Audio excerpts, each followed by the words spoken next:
আসসালামু আলাইকুম ওয়া রাহমাতুল্লাহি ওয়া বারাকাতুহু।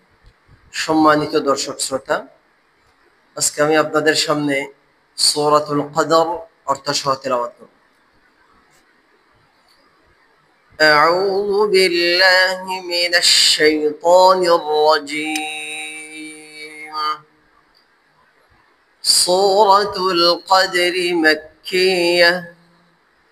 بسم الله الرحمن الرحيم.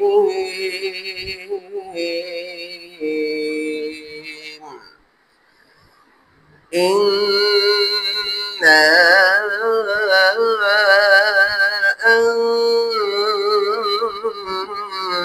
أنزلناه في ليلة القدر وما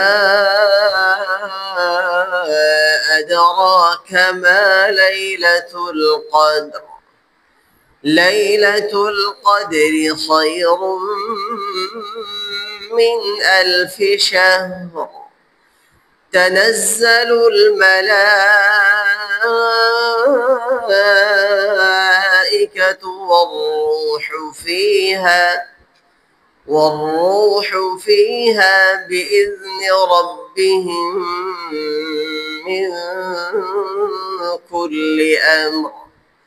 سلام هي حتى مطلع الفجر. অর্থাৎ আমি মহান আল্লাহর নিকট বিতাড়িত শয়তান থেকে পানাহ চাচ্ছি। পরম করুণাময় অতি দয়ালু আল্লাহর নামে শুরু করছি। আমি কদর রজনীতেই কোরআন নাজিল করেছি।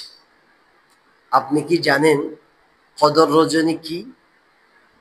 কদর রজনী হলো 1000 মাস অপেক্ষা শ্রেষ্ঠ একটা রাত্রি, যে রাত্রিতে প্রত্যেক ফেরেশতা প্রত্যেক কাজের জন্য জিবরাইল আলাইহিস সালাতু ওয়াস সালাম এবং ফেরেশতাগণ তাদের পালনকর্তার নির্দেশ ক্রমে অবতীর্ণ হয় এবং এটা নিরাপত্তা ও শান্তি অব্যাহত থাকে যা ফজরের উদয় পর্যন্ত। মহান আল্লাহ যা বলেছেন সত্য বলেছেন। সাদাকাল্লাহুল আযীম।